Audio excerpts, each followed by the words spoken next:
მოგახსენოთ შემდეგი. ზუსტად რომ პროკურატურაში დაბარებული ვიყავი გიგ გუგულავას განცხადებასთან დაკავშირებით, გამომდინარე მისი განცხადებიდან.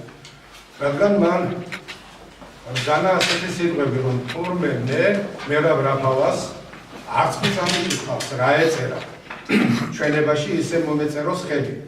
არა და სინამდვილეში კიდევ ერთხელ ვადასტურე, რაც იყო, რაც დავწერე, რაც ჩვენება მივეცი, იყო ჩემი ხელით და ჩემი ნაკარნახევით დაწერილი და ამის გამო მე ვიყავი პროკურატურაში დაბარებული და დამისვეს შეკითხვები.